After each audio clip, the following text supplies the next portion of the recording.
Welcome to the Determined Truth Podcast. Want the truth? You can't handle the truth. Where we aim to explore questions of truth, the scriptures, and what it means for the church today. Here are your hosts, Rob Dalrymple and Vinnie Angelo. Hey everyone, welcome in. We are just cruising through the new year. This is definitely not the first episode we recorded in the new year, as we've already referenced the new year in previous episodes. This is definitely still way into the new year. So happy old new year, Rob. Happy New Year. So last week we spent time going through Revelation 13.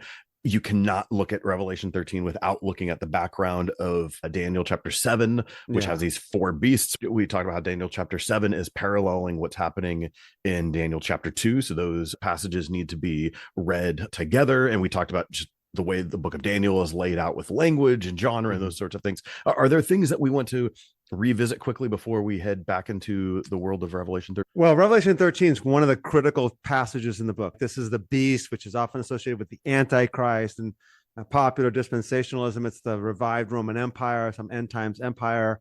So it has all that stuff in it. This is a hugely significant chapter.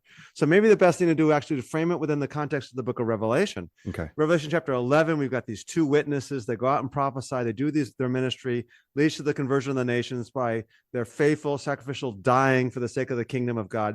In the middle of that description of them, chapter 11, verse 7, it says, a beast comes up out of the abyss, makes war with them and kills them and overcomes them, right? And kills them. What we have then in chapter 12 through 14, verse 5, 12, 13, and the beginning of 14, is an expansion as to what this war is all about. And we find out in chapter 12, it's the war that the dragon, Satan himself, has been waging against the people of God since the beginning of time.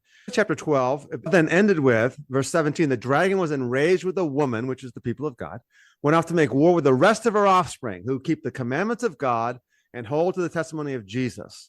And then 12:18, which in many of your translations, if you're listening, English Bibles, might be chapter 13, verse 1. It says, and the dragon stood in the sand of the seashore. So what we find out then is the war against the two witnesses is what the dragon's been waging against God's people from the beginning of time.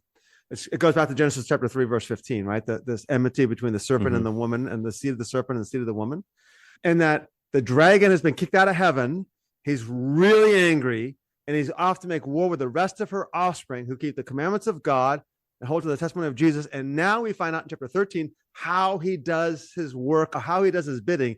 And that is, he empowers two beasts to do the work for him. And so that's what we're standing on the sand of the seashore. The first beast in verse 1 is going to come up out of the sea. And then in verse 11, we're going to have a beast coming up out of the earth. Remember, the devil's standing on the sand of the seashore, so he can welcome them both as he straddles the land and the sea. And so that's the context here. So this is really, really significant.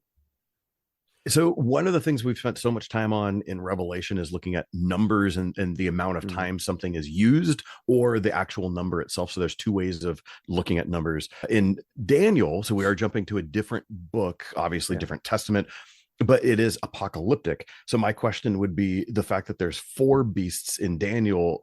Should we carry over that same type of symbolic, symbolism and significance about four representing the creation and the world? Would that be fair to look at? I think it is. So as we get into Revelation chapter 13 tonight, what we're going to see is that John's totally building off the imagery of the four beasts in Daniel chapter 7. What most people think of the four beasts in Daniel chapter 7 as, oh, well, the first one represents maybe Babylon, and then Persia, and then Greece, and then Rome, or Babylon, Medes, Persians, and Greeks. Different. We can identify, because remember in Daniel chapter 2, it says, and you, O king, are the head of gold. So the first part of the statue. No one argues on the first kingdom because he tells us. It's Babylon. And all right. So the four beasts of Daniel chapter 7 and the statue and the four images in the statue, the four parts of the statue in Daniel chapter 2, are explicitly identified with a particular kingdom. But does it also represent the four parts of it, the four beasts or the four parts of the statue? The fact that it's four is a number for completion, totality regarding the creation. I think it does. I think it is. Either way, it doesn't matter, but I think it still helps, because Revelation 13 is going to be explicit because these four beasts are combined into one in Revelation chapter 13. And the fact that they are all combined into one in Revelation 13, it's just showing that it's just representative of all empires, right? So trying to pinpoint and do the whole national treasure thing when you're figuring out the roadmap, it's a moot point. If that's the goal, you're missing the point that John is trying to make. Yeah, exactly. Yeah, there's no question at all that John's combined the four beasts of Daniel chapter 7 into one beast. I think we discussed this a few episodes back, maybe our last episode, and that is because in this one beast in Revelation 13, it is all empires in history combined together, not just Rome or not just a future Rome, but all of the above. And then even though it is Rome, we would look at all the hints, and it is Rome. We look at the mark of the beast, it's Nero, all that, but it doesn't mean it's merely Rome. That's indicative of the evil empires of the world. I think in the last episode, we probably read through all of chapter 13, but we'll just kind of go verse by verse to pick out some points. So 13 verse 1. And it reads, "And I saw a beast rising out of the sea with 10 horns and 7 heads, with 10 diadems on its horns and blasphemous names on its heads." So is there a connection between the sea and the abyss that we saw in chapter 11? Yeah, there's no question that they're probably synonymous. In chapter 13, verse 1, we have a beast coming up out of the sea. In chapter 11, verse 7, he saw a beast coming up out of the abyss. And so they're probably synonymous. Yeah. And later on, the way Revelation ends in 21, when you get to New Jerusalem, there's no more sea. Right. And this is something where the concept of sea, if we were to look at just the biblical theology of sea, or just the ancient Near Eastern idea of sea, there's a vast group of meanings, but it's usually not a good thing, right? Not typically. The sea is, obviously in the book of Genesis, the sea is anti-creation. It's chaos. The ancient Near Eastern chaos monsters and the chaos imagery. The sea has to be tamed. The sea monsters are in the sea and it has to be tamed. In the book of Genesis, he separates the water from waters above and below to create the sky. Then he separates the waters from side to side to create the land. That's this creation motif of cosmic evil and chaos having to be subdued. So without question, then you have the idea then that the sea monster represents evil kingdoms and who persecute God's people. So yeah, it's widely believed to be part of this chaos and destruction. So in 13:1, it also describes the beast as having 10 horns and 7 heads with 10 diadems on its horns, and on its heads were blasphemous names. So this is pulling us back to dragon type language, right? That we saw in chapter 12. Yeah, that's right. Remember, the dragon has 7 heads and 10 horns. Whereas the beast has 10 horns and 7 heads. So the beast is dragon-like. Now, this is really important for John's readers to understand and for us to understand. We look at this and go, okay, it's obvious this is a beast. It's obviously evil. It's empowered by the dragon. No problem.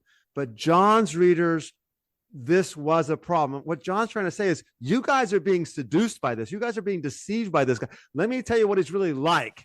And what he's really like, and obviously it's imperial Rome, the empire, what he's really like is he's like the dragon. That's what he's like. And you need to understand this. And so I think that's really significant for us to make that connection of what we think it means. Oh, it's so obviously evil, with what John's readers were confused with and why John's writing it this way. It's like, I'm trying to expose something for you guys here. You need to understand this. It's also interesting. We've talked about how Revelation is setting up this parody of the real God receiving worship versus the false God receiving worship. Right. And so while you have in chapters 4 and 5, the Lamb coming together with the one seated on the throne, it's like the Lamb is like the one seated on the throne in that he gets to share his worship and he gets to share his throne and these sorts of things. In the same way, you have this beast being able to come and be with the dragon, and he has similar characteristics. So this is one of the when I read the story, this is one of those lines of demarcation where it's kind of funneling, the different sides of the equations out. And we'll see that as we proceed through this chapter. Yeah, for sure. Now it's talking about horns. There's a lot of these things. And so this is also similar to when we look at the sea or water language in ancient Near Eastern literature. Horns are significant in the Bible and outside of the Bible as well, right? In terms of like what they're trying to portray. Because in our modern context, this is just weird. It's like, is this a drum and bugle corps with a bunch of trumpets? Like, what are these horns that we're thinking of? Yeah, there's actually ancient artwork has Moses depicted with horns, which is really interesting because you think of horns being on the devil, right? The devil has horns. Yeah. Actually, ancient artwork has Moses depicted with horns because horns are a symbol of power. That's all it is. So it's like you would look at the Marvel Avengers series and Loki, who's Thor's brother. Right. And what does he have on his helmet? He has these 2 horns coming up, right? Yeah. That's right. And he's the bad one, but it doesn't necessarily convey evil. Of course, it's a symbol of power, is what it is. Yeah. So the beast has 10 horns, which correlates with the 10 horns of Daniel's fourth beast. Remember, so the Mhm. fourth beast had 10 horns, and then it had this one horn that was really bad and worse than all the others. So the beast, of course, has diadems or crowns on his horns, which are also a symbol of power. The dragon wears, of course, the diadems on his heads. So the diadems and the fact that they're 10 in number also convey his blasphemous claims to royalty. He's the king, he's the ruler, he's the one in power. And the laurel wreath, which aren't really a crown, it's more of a wreath, was a symbol of military victory. There's ancient coins that have been discovered, and almost all of them that have the emperor on it, they almost always have a laurel wreath on the head of the emperor. And that laurel wreath is a symbol of victory. So the dragon has 7 diadems or laurel wreaths, whereas the beast has 10. So that's the significance here. It has this blasphemous claim to authority.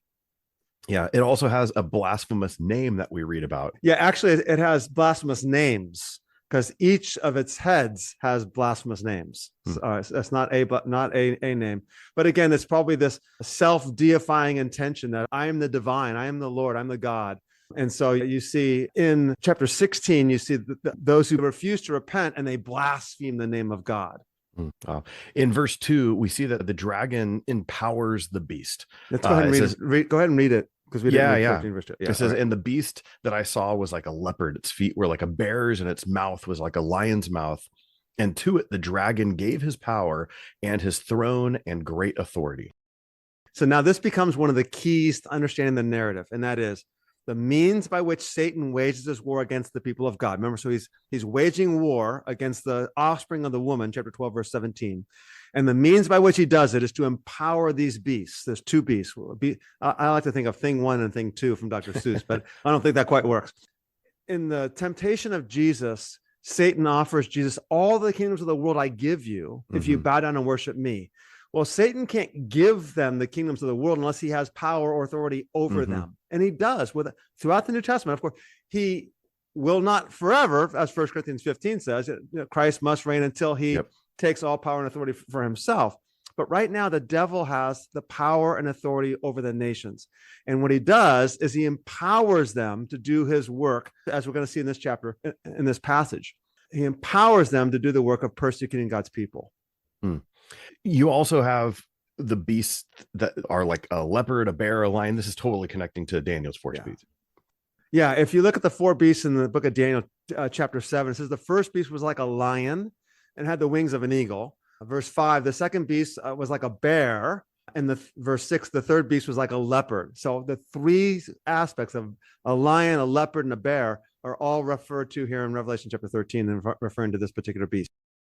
And what's significant again to remember is that the 4 beasts in Daniel 7 are specifically or explicitly said to be 4 kings. In Daniel 7, verse 17, it says, these great beasts, which are 4 in number, are 4 kings who arise from the earth. So John's combining the 4 beasts of Daniel 7 into 1 beast. And that's why it's like a lion, like a leopard, like a bear. Okay. As John continues in verse 3 on his description of the beasts, so I'll read verse 3 now. Okay. It says, one of its heads seemed to have a mortal wound. So it says, seems to have a mortal wound, right? But its mortal wound was healed. And the whole earth marveled as they followed the beast. It appeared to, and we can't ignore that. It wasn't that it actually had a mortal wound and actually died. It just seemed to. So it's an apparent type killing, right? No, it's an actual killing. Looking at the translations for just a second, the New American Standard says, as if it had been slain. Okay. The ESV says, seemed to have a mortal wound. I'm not sure if that's what you read from. Read from. The Net Bible says, appeared to have been killed. The NIV says, seemed to have had a fatal wound. The New King James, as if it had been mortally wounded. The New Living Translation, seemed wounded beyond recovery. And the New Revised Standard says, seemed to have received a death blow. The answer is, it was actually killed because it's parodying the lamb. Who looked as if he had been slain. But exactly. Exactly. So in Revelation chapter 5, John hears about a lion from the tribe of Judah who's overcome. And I looked and I saw a lamb as if it had been slain. It's the exact same expression. Now, the reason why in chapter 5 it says as if it had been slain was because, well, the lamb was standing. And so it looks like it had been killed, but it's alive. And of course, Jesus was dead and now he's alive. So the point of the passage here then is to parody that. And this beast is imitating Christ. Want you to think that he's Christ. So he actually was killed. And the reason why the language as if it had been slain is because That's the language that was used of the lamb earlier. And if you just keep reading it, we're going to find out that this beast actually was killed. Just go down to verse 12. It refers to the second beast. He makes the earth and those who dwell in it to worship the first beast, whose fatal wound was healed. It's a fatal wound. Okay. Verse 14, it says at the end of verse 14, it says, the beast who had the wound of the sword and has come to life. He was dead and now he's alive again. It might not be literally, it's just simply a describing this particular beast in a way that parodies Christ. And if you look at the descriptions of the beast and Jesus, the parody between the beast and Jesus are explicit. So they both have as if they were slain. They both rise to a new life. They both have the names of their followers on their foreheads. And the people follow the beast who was slain in chapter 13, verse 3, but they reject Christ who was slain in chapter 13, verse 8. The beast has horns. In fact, the second beast has 2 horns like a lamb. Of course, Jesus has 7 horns in chapter 5, verse 6. They both received universal worship. The blasphemous names of the beast contrast, interestingly, the unknown name of the lamb. So in Revelation 19, it says Jesus has a name which no one knows. And then it says, and then he has a name, the King of Kings and the Lord of Lords. There's no question at all that this beast is being described in a way that wants you to think that it's Jesus, but it's not actually Jesus. And again, remember, as we read this, we're like, okay, this is so obvious. The beast is bad. He's evil. He's empowered by the dragon. It's not a question. But for John's readers, they were the ones being deceived. And again, I'm sure we'll ask this by the time we get done tonight, and that is, have we been deceived also? It's so easy for us to go, oh, this is so obvious, we'll never be deceived. But maybe we also are actually not much better than they were being deceived, because we're looking this way when actually the answer's over there. So one of the things that we're taught to do, popularly, is read Revelation and try to figure out what it's saying, right? And from a dispensational standpoint, it's decoding everything. It's trying to figure out, what is this then? So even though if we're taking the same logic, we know that the events of chapter 4 and Jesus, the lamb appearing as if he had been slain. Okay, we know that that's resurrection. The resurrected Jesus, by means of that is why he could break these seals and he's worthy to open them and ransom people from tribe, tongues, and nation. That's talking about a literal thing. So if I'm looking at this now and saying, okay, the beast is the copycat. So when did he have this moment when he died? But is that just the wrong question to ask? Or, no. Okay. It's not the wrong question. I wasn't going to get into it in too much detail, but there's certainly it's called Nero Redivivus.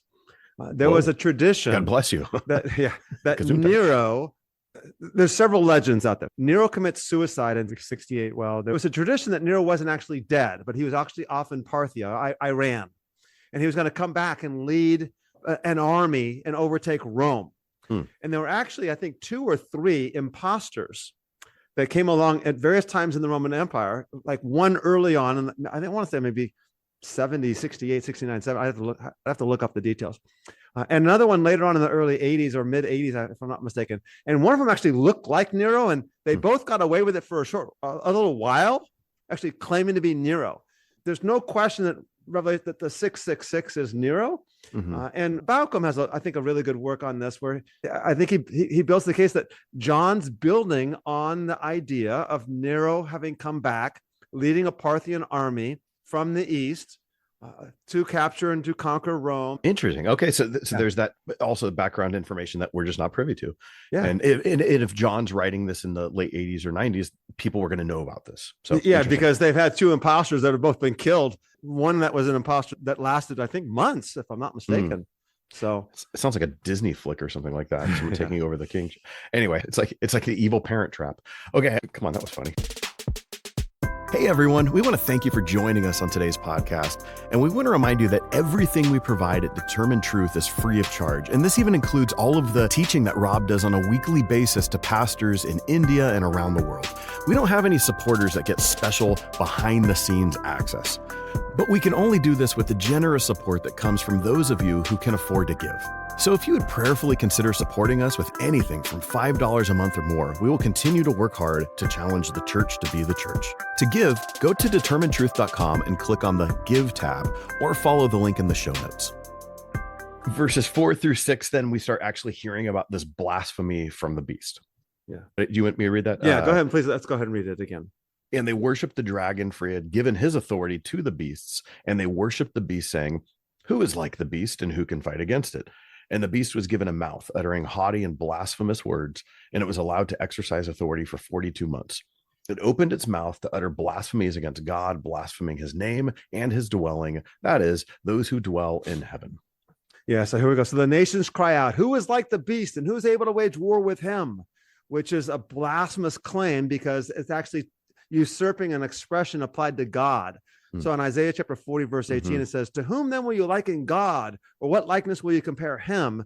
And now you're applying that to the beast.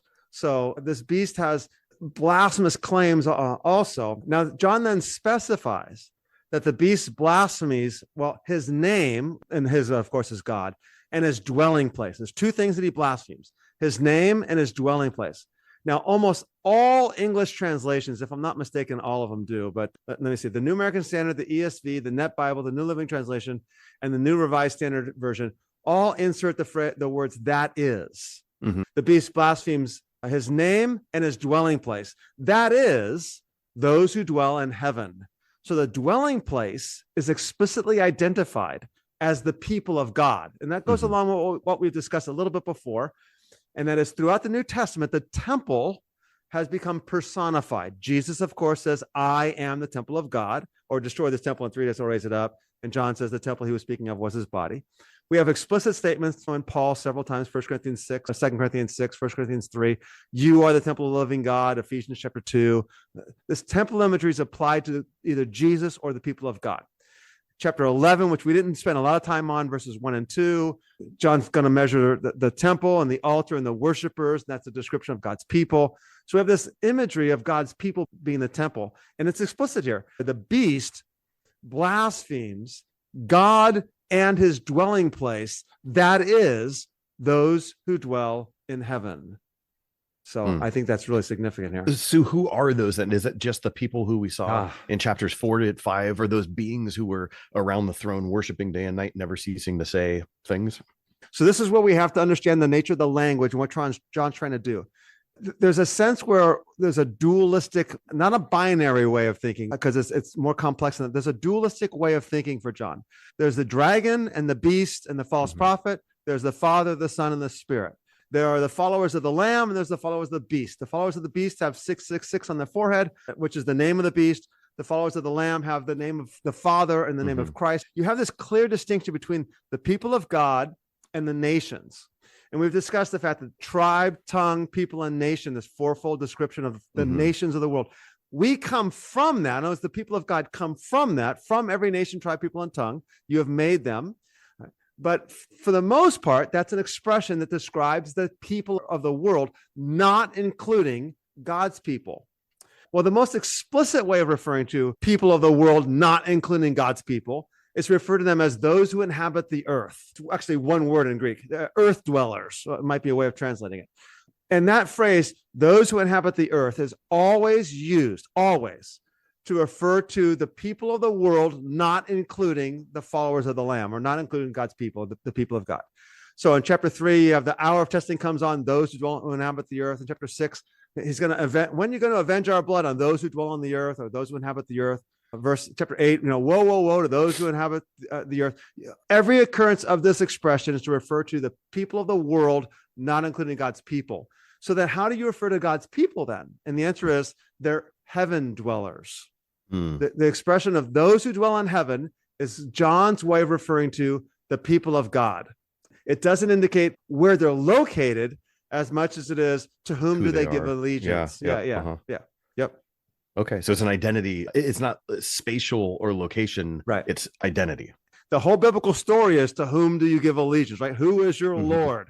How does a person become a Christian? By saying Jesus is Lord. I'm obviously meaning it by dedicating to the fact that I have lived my life as if such and such was Lord. Money was Lord. Power was Lord. Myself was Lord. Other gods were Lord. Whatever, sex was Lord. My family, whatever it is. And I recognize that Jesus Christ is Lord. That's to whom do you give your allegiance? And to those who give their allegiance to the Lamb are those who dwell in heaven.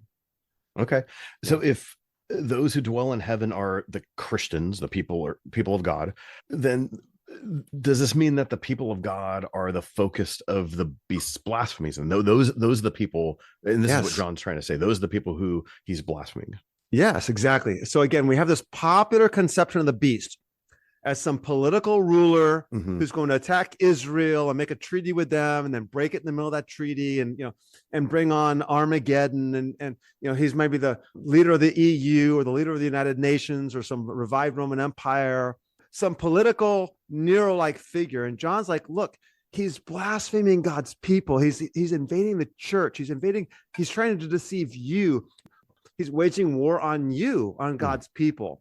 So it's extremely significant to understand. We think that the Antichrist beast, whatever it is, I don't know if we should merge the two or not, is going to make war against Israel. And John's like, the beast is making war against the church. What are you talking about? And we'll see that in the next verse. Yeah. And even there, I mean, this goes into the popular idea that it's Israel who needs to be protected because there's special promises and blessings that go to them. This is where we would recall to Genesis 12, or even as the covenant continues in 15 and 17, it's ratified or whatever you want to call it, that God will bless those. It's improperly quoted because it's often quoted as God blesses those who bless Israel and curses those who curses Israel. Which is amazing because Israel is 2 generations away. It's those who bless Abraham and his seed are the ones who are cursed or blessed. Yeah, right. And so I did a live stream, of course, if you're listening to this sometime later on in the fall of 2023, talking about the war on Israel and Gaza. And live stream number 12, I specifically looked at this theological issue of, well, who is Israel and what does the Bible say about this? And we kind of addressed that particular point there. And of course, the seed, Abraham and your seed, or and some translations say descendants, but it's the same word, right? Depending on how you translate it. That seed in Galatians 3 is Jesus. Yeah. That seed is Christ. It explicitly says that in Galatians 3, verse 16. And one of the things I asked in that discussion then was, why did God make this promise to Abraham? Why did God say that I'm going to bless those who bless you and curse those who curse you? And why did he give him this promise of land? And the answer is, it kind of goes back to the whole narrative of the book of Genesis. Genesis begins with Adam and Eve being made to bear God's image. They're going to make God known to the nations. They're going to be a one and unified in a unity, and God would dwell among them, and it would be great. And then, of course, they decide to choose wisdom for themselves. We're not going to follow the Lord's bidding. We're going to decide for ourselves what's right and wrong. Who is your Lord type of thing. And so then when you get to Genesis 12, you're like, okay, here's the answer. The solution's going to be, I'm going to call Abraham. He'll be the seed of the woman through whom I'm going to bless the nations, and I'll bring fulfillment of my covenant promises so I can restore my presence to the entirety of creation, and Abraham and his descendants will make me known. And so the idea was that God made this promise to Abraham and his descendants because God would dwell among them, hence the land. This is where I'm going to dwell. And there'd be the people among whom God would dwell. Ultimately, of course, we keep reading the Old Testament, like, well, they keep failing. It's like Abraham doesn't actually quite do it. And it's not Isaac. It's not Jacob. It's not Joseph. And who is it going to be? Oh, maybe it's David. Nope, not David. Oh, maybe it's Solomon. Oh, it's definitely Solomon. Because remember, even Solomon chooses wisdom. That's what I'll choose wisdom from you, God. It's like, but Solomon fails because he ends up with marriages and women and horses and chariots and gold. And so it's like, that's exactly what he was not supposed to do. And ultimately, we get to the New Testament, and the answer is Jesus. Jesus is the seed of Abraham. Galatians 3:16 explicitly says so. Those who believe, in fact, are blessed with Abraham, the believer. Galatians 3 says, God preached the gospel beforehand to Abraham. And so Jesus is therefore God made known. And as God himself, he's also the temple, meaning he's the dwelling place of God made known. And then through him, the people of God are then filled with the Holy Spirit, and therefore we become the temple, which means the place of God's presence is now us. And the people of God are then sent to the nations to proclaim the gospel. We become the people through whom God is going to be made known. It was supposed to be Abraham, and ultimately it's fulfilled by Jesus. And we become the people through whom God made known. And that's why I titled my book, These Brothers of Mine, because I think what you see in Matthew 25 is the fulfillment of the promise in Genesis 12, 1-3, that I'll bless those who bless you, I'll curse those who curse you. Jesus' answer is, whenever you did this to the least of these brothers of mine, you did so to me. Like, oh, caring for God's people is caring for Jesus. I think that's the significance of all that. And so taking that all into context, you're reading Revelation 13:6, where it's talking about the, blaspheming the, the heaven dwellers, and you're saying, okay, the beast, they're focused on cursing the followers of Jesus then. Yeah, exactly. Verse 7 says, also it was allowed the beast to make war on the saints and to conquer them, and authority was given it over every tribe and people and language and nation. So there's a war happening, but it's not this geopolitical war. This is happening against the people of God. And this is very explicit.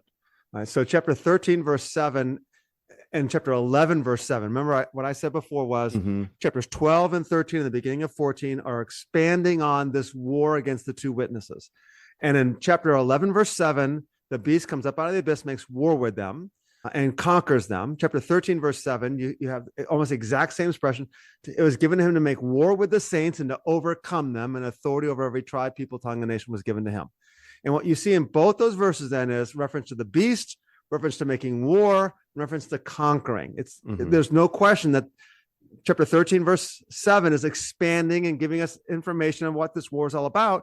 And the answer is, this beast who makes war against God's people, he's the one that's empowered by the dragon. And so there's no question at all.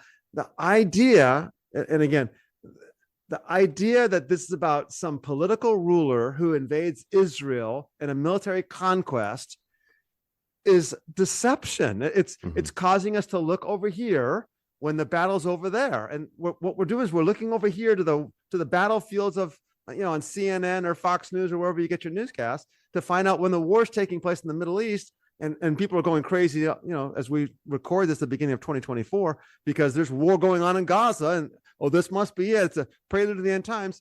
And the answer is no, the war's against God's people. And oh my gosh, I think we're losing that war. Now let me ask you a question. We spent a lot of time in chapters 2 and 3, and in chapter 1, talking about overcoming, Nikao, overcome, conquer. It's the same word depending on your translation. But here we have this. The beast was allowed to make war on the saints and to overcome, to conquer, to Nikao them. So what does that look like? Because the during the letters, every one of those 7 letters ends with the idea to say, overcome, conquer, Nikao, just as I overcame. And that's the imperative that is given to the churches. Yeah. So I've said before, and I wrote in my book, Follow the Lamb, I think chapter 2, it might even be, that the most important word, or one of the most important words in the book of Revelation, is this word overcome. And in that book, I listed all the times where it occurs, because you can't always tell in your English Bibles, because you're right. It can be translated as overcome or conquer. I think the King James, it says prevaileth in one case there. And the context depends, how you translate it. So the English Bibles don't necessarily translate it the same way every single time.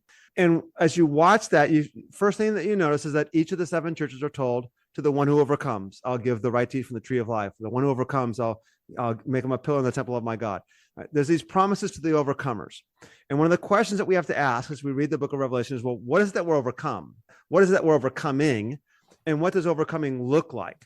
Well, what we found out, actually, the first significance was in chapter 5, where it says, behold, the Lion from the tribe of Judah has overcome. Jesus has overcome. And then John looked and he saw a lamb standing as if slain. And the answer is, that's how Jesus overcame. He overcame as the lion because he was the lamb. And then the next time that's significant is in chapter 12, where the dragon's thrown out of heaven after the war. And then it says in chapter 12, verse 11, it says, they overcame him because of the blood of the lamb, because of the word of their testimony, and they did not love their life even when faced with death. The blood of the lamb is what brings us redemption, brings us life and restoration. The word of their testimony, what we continue to proclaim regarding the lamb and his blood, and the fact that in proclaiming it, it will often cost us our life. Therefore, we did not love our life even when faced with death. Now we find out, wait a minute, the beast overcomes us. And some of us might go back and go, I thought, Matthew 6, I think it's Matthew 16, or the gates of hell will not prevail against the church. And it's just, it won't overcome the church, but it's going to do everything it can to make it, it's going to make a really good effort at it. It doesn't overcome the church because by inflicting death upon us, you're only bringing about our resurrection. You're only bringing us into the eternal provision. And so I think that's really significant. So the first thing that we realize then that what overcoming consists of is it consists of overcoming the persecution, suffering, and even imprisonment and death brought about by the beast who's waging war against us. That's what we have to overcome. Now, there's going to be something else that we have to overcome, and we'll save that for chapter 17 and 18 of our study. We hope you're enjoying the podcast, and we want to remind you that everything we do at Determine Truth, the podcast, Rob's blog, and our YouTube channel is available on the Determine Truth app. Directions on how to download the app is available in the show notes and on the determinetruth.com website. Just click on the app tab. Going back to this though, because you might read in chapter or in verse 7 about how he conquered them, the beast conquered the saints. And it almost sounds like, even in a military way, if you conquer a country in Rome, you then you lay claim to that, and the spoils go to the victors, and now this is my land. This is not it's not saying that the beast made war on the saints and conquered them in the way that now he is able to claim them for himself. He's overcoming them, but they're actually ultimately the ones who are overcoming him by being conquered. And that's what chapter 11 is about, right? The two witnesses, the beast comes up out of the abyss, makes war with them, and overcomes them and kills them. Yes. But then a few verses later, they hear a voice from heaven saying, come up here. And they went up into heaven in a cloud. The two witnesses are the ones who are vindicated or proven to be the victors, even though they were actually the ones who were killed, because by their death is the means through which they rise again and are glorified. Just like Jesus was the lion by being the lamb that was slain. All right, Rob, tell me if this is a heretical take or hot take. Obi-Wan Kenobi being struck down by Darth Vader on the Death Star. Strike me down, Darth, and I'll become more powerful than you could imagine. And he just come on, like there's shadows of the gospel in there, right? Allowing the enemy of the evil empire to overcome you, and you'll become more powerful than he could even imagine. Is that heretical? I have never thought of that, but me neither till this moment. Do it. Me and my son watched that yesterday, and whole time he wanted to watch it for the first time, and I'm like, man, the whole time I just wanted to be, this movie is so awful. George Lucas ruined Star Wars. But anyway, he got it right in 1977. Okay, well, I'm not sure come on. if that was a Christian twist on it or not, or if maybe that was a beast-like twist. But me not like me claiming that George Lucas ruined Star Wars. No, Obi-Wan Kenobi, was he being Christological, or was he being like the beast? No, as if he was slain, who came back to life, had a fatal wound and was healed, right? Yeah. Well, we could say after watching the third episode, Anakin Skywalker is kind of like, they thought he was dead. He was going to burn up in the lava. Yeah. So he's the one who they thought was beast, dead. Yeah. He's the beast, right? Yeah. Well, him surviving that is pretty. It's like, no, that's not going to work. All right, verses 9 and 10 read, if anyone has an ear, let him hear. And then it says, if anyone is to be taken captive, to captivity he goes.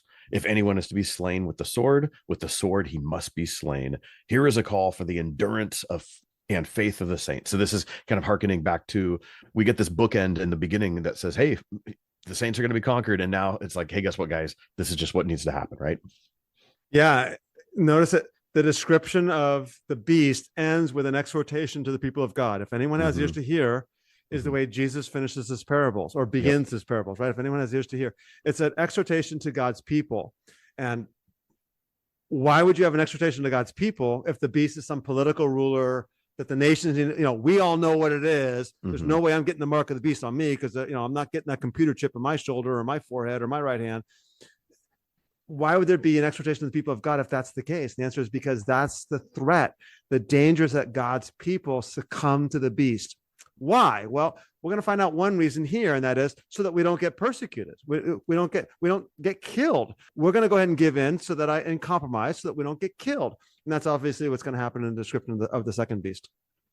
Which is also, once again, Matthew 24 and 25 language, all of the discourse. Don't worry about protecting the temple, just flee. At different context, but it's just interesting how the call for God's people is to not defend anything anymore. It'd be like the lamb and become slain. Verse 10 says, if you're to be captive, you're taken captive, go into captivity. If they kill you, what we just talked about. This is so significant. Yeah. Now there's two ways to understand it, and the translations are going to differ on this a little bit. Okay. One way to understand it is, if anyone wants to go into captivity you're going to go. In other words, if you are going to be arrested, you're going to be arrested. Again, he's speaking to the church. Mm-hmm. The second part then is, and if you're going to be killed by the sword, you're going to be killed by the sword. That's just the way it is. Don't worry about it, because remember chapter 11, you're going to be resurrected. This is the good news. Your body might lie on the street for 3.5 days, but a breath of life from God's going to come into us. They're going to stand on your feet. We're going to be good. A second way of understanding it would be, well, if you're going into captivity you're going to go, but if they kill you with a sword, then they're going to be killed with a sword. I used to think that was the way of looking at it, but I think the first one actually is more likely to be correct. That's the way I read it. Yeah, that both of these are, depending on how you translate it, that both of these are exhortations of the church. Like, if you're going to captivity, you're going to go to captivity. If they're going to kill you with a sword, they're going to kill you with a sword. But don't worry about it, because guess what? Here is the patient endurance and the faith of the saints. And again, the conclusion of this introduction of this first beast is an exhortation to God's people. And that is, guys, we need to endure. So remember in chapter 1, John introduced himself by saying, I, John, am your brother and fellow partaker in the tribulation, kingdom, and patient endurance, which are in Christ Jesus. And there's that word patient endurance or perseverance. Here's the patient endurance and the faith of the saints. It's what we need to do because the dragon is waging war against God's people by means of this beast. And the good news, we know that Revelation doesn't end, the story doesn't end with God's people all being wiped out. There's hope. That's the whole idea of the introductory vision of Jesus. Do not be afraid. I'm the first and I'm the last. I was dead and I'm alive forevermore. Like, oh, good news. And Revelation chapter 20 says, the souls of those who have been beheaded because of the testimony of Jesus and because of the word of God, they came to life and reigned with Christ. There we go. Good news. So wrapping this up, I actually don't want to ask this question because I don't like your interpretation. I like popular interpretation better. That's way better because I'm going to be raptured out of here. I don't have to deal with any of this. You don't want to hear what I have to say next? No, I don't even want to have to think about it. Yeah. Well, we've already said it already to begin with, right? Yeah. Yeah. This passage is so critical. So when I first it's been 26 years now since I really started diving deep into the book of Revelation and kind of left my dispensational popular understanding of the world behind. And you get to Revelation 13, you're like, oh, wait a minute. This one beast is embodying all empires in history. And that click that happened, you begin to look, the worldview, you have a different perspective on the way you look at the world now, right? All of a sudden now I begin to look at things differently because I'm just going to say it if you don't mind here, and you don't have to agree with me here or whatever, just I want you to process this. Mm-hmm. And that is, I was raised with, we're the good guys, they're the bad guys. And then that meant the United States is this good empire, it's this good entity. And I began realizing, wait a minute, the United States is nothing but another nation. And sure, maybe it's good in a lot of ways, but as soon as I realized it's nothing but another empire, I began processing and looking at things more critically. And for the last 25 years, and all of a sudden I'm going, it's way more of a beast than I ever thought it was. And in the last 4 or 5 years, I've been really thinking about this. And there's someone that Vinnie, that read the draft of my commentary before I sent it off to the publisher. And he got all finished with it. And he's like, I literally like it. I was like, okay, but who's the beast today? And I said, well, I didn't address that in the commentary because the commentary is talking about the text. Yeah. What does the text say? And who's the beast at the time John wrote, to whom John... The answer was, well, the beast is Rome. And that's what it was in John's day. But today the beast is, well, it's all empire. Mm-hmm. And we'll discuss this more as we proceed as well. We're going to bring some scholars on and kind of get their take on this also. But it's not just all empires. Today, what's interesting is, and I think we alluded to this before already, and that is there are corporations, multinational corporations that are actually as powerful or more powerful than some nations. Mm-hmm. And I wrote some blogs on this a year ago that FIFA is like the beast because the FIFA goes into Brazil and says, okay, we're going to have the World Cup in Brazil, but guess what? You're going to sell alcohol in your stadiums. Brazil had actually outlawed alcohol because people were dying in soccer or football matches because of alcohol sales. They were getting drunk. And so Brazil as a country said, we're banning it. FIFA comes in and says, guess what? I think it's Heineken is like a major sponsor of FIFA and says, you're going to sell it. And they literally got Brazil to change the law to allow alcohol sales. in the stadiums. So you see these corporations or entities, in FIFA in this instance, but multinational corporations that have more power. They go to the United States government and says, here's the deal. We're going to do this and you're going to let us do this. Or they go to Ukraine and they say, here's the deal. We're going to help you. We're going to give you all this assistance, but you're going to let this company build your electrical grid. You're going to let this company take care of the water. And we're going to help you democratize, but our companies are going to be the ones that profit from this. And we hold power over Ukraine. Something like that's going on in Ukraine. I don't know all the details, but there's no question about it. So one scholar wrote it this way, says, the beast is not merely Rome. It's the inhuman, anti-human arrogance of empire, which has come to expression in Rome, but not only there. All who support the cultural religion, in or out of church, however lamb-like they may appear, are agents of the beast. All propaganda that entices humanity to idolize human empire is an expression of this beastly power that wants to appear lamb-like. So I think that's where I would start there. So I have some more thoughts here, but what are some of your takeaways at this point here? Well, I remember the first time I started engaging any kind of critical thought, and it wasn't spawned on by revelation, but just the idea of saying, am I allowed to criticize or think, how do I even process this out loud? How should I remove myself from my own political system in a micro level and macro level? Micro level meaning like your political affiliation or who you register, those party lines that we have. That's kind of the micro level. But then your macro level, just looking at the whole thing, saying like, and I am American and it's better than this. That kind of exceptionalism. Yeah. Once I was able to start pulling away from that, that's when I was able to actually entertain this conversation. Because while I was in that just hardened, codified way of thinking, I had to always find a way to make America fit with my theology.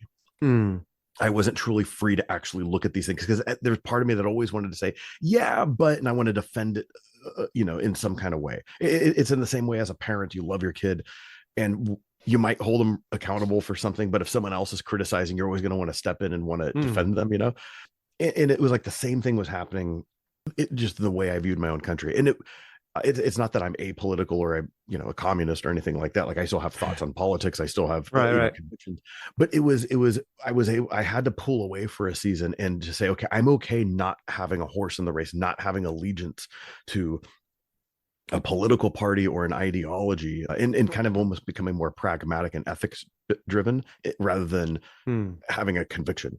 So I'm just saying that for me, that's what it took to be able to actually engage what you're talking about and not always feeling like there's a defensive aspect of it. Where it's like, no, but it can't be us. We are the good guys, Rob. Haven't you seen the movies? Haven't you? We know the stories. We know the rhetoric. And it's the same thing that you're going to be hearing if you're born and raised in any other country and you're a citizen of any other country in the world. You're going to be hearing the same type of, you're going to be going against the same kind of struggle. So this isn't like an anti-American thing. This is saying, as a Christian who holds a passport to any country in the world, this is what you come up against. And we need to be okay putting our American passport in what that represents on a completely different bookshelf and saying, no, I'm just going to live here. And if I need to go over there, that's cool, but I'm always okay criticizing it and leaving that on a second bookshelf. So I know for me, it's just stepping back before, just to be able to just remembering how I've processed this, like what it took in the seriousness of this and how difficult it is, and kind of reading a lot of C.S. Lewis. He wrote a lot on this kind of idea because he was writing in the 40s, during the war. And just the idea of what does it mean to be a patriot, but then also not confusing that the love of country with a different kind of love it. He didn't use the word nationalism, but that's what he meant. So it's just that kind of struggle and always being okay to say, nope, I will always side on the Jesus side of the equation and not have to say, yeah, but, and excuse my own country. Yeah. There's two things I would add to this really quickly. And that would be, one is there are brothers and sisters in Christ in those other nations. So as soon as we identify myself as an American Christian, no, I'm a Christian who lives in America. And that's my brother or sister in Christ who is a Christian who lives in Russia, or a Christian who lives in North Korea or China or wherever else that may be. That's the first thing to think of. And the second thing is, when we so identify ourselves with America or whatever country we might be in, and that's a good, then what do the nations that are on the other side of the spectrum who look at us as the oppressor, what kind of witness are we giving to them? Because let's just take Iran as the most blatant example. And it's a evil regime, no question at all. The Taliban in Afghanistan. But they look at us as the oppressor. And then when we associate Christianity with America, then they go, oh, well, Christianity therefore is bad. And I think that's the way the devil works. And that is, I'm going to harm their witness and damage their witness by getting them to ally themselves with a nation and not even be able to look at that nation critically. So I think that's something significant. Yeah. So some of the application is just the starting point and allowing us to rethink how we view the world, which this isn't the first time we've talked about this. We've talked about numerous of times. Yeah. But this even goes back to when I teach biblical interpretation classes, which I do, annually. One of the weeks we talk about our pre-understandings, or you could call it your presuppositions. What are the things that we bring to the table? And sometimes this is part of it. It's explaining water to fish. How would you do that? Right. It's just the things that we live with. And I think one of them, especially in the evangelical American churches, the assumption that all the other empires are bad except for ours. Yeah. And recognizing that, no, we're part of Psalm 2. We're also we're one of the nations raging against God. Really quickly, as we finish up, just realizing the fact that even having this conversation means, oh boy, what are people going to think as they listen to this? Exactly. Right? How many friends are we going to lose by this? Yeah. It just tells you, in my opinion, how influential the beast has been and the empire has been in influencing the church, because we can't even talk about these things without being, well, whatever it might be. I remember the first time hearing a Christian brother talk about a different end times view and how he viewed Revelation, and it wasn't dispensational. I questioned if he actually was a Christian. Yeah, exactly. And I get there's people who hear us talk like this, and we're not even talking about this sort of thing. We're talking about something that's way more ingrained. So anyway, right. Yep. It's a serious thing. All right. So next week I guess we'll look at Beast 2, or Thing 2, as you like to call them. Yeah, Thing 1 and Thing 2. Nice. All right, everyone. Hope you enjoy the beasts as we ring them in with the new year. They're on the naughty list, so they're getting cold, but we'll continue to read about them next week. I want to thank you for joining us on today's podcast, and we would love for you to share the work of Determined Truth with others. Please follow this podcast and give a review on iTunes, Spotify, or wherever you get your podcasts. Your review will go a long way towards helping others find this podcast. Then share it with others so that we can get the word of the gospel of the kingdom to more people.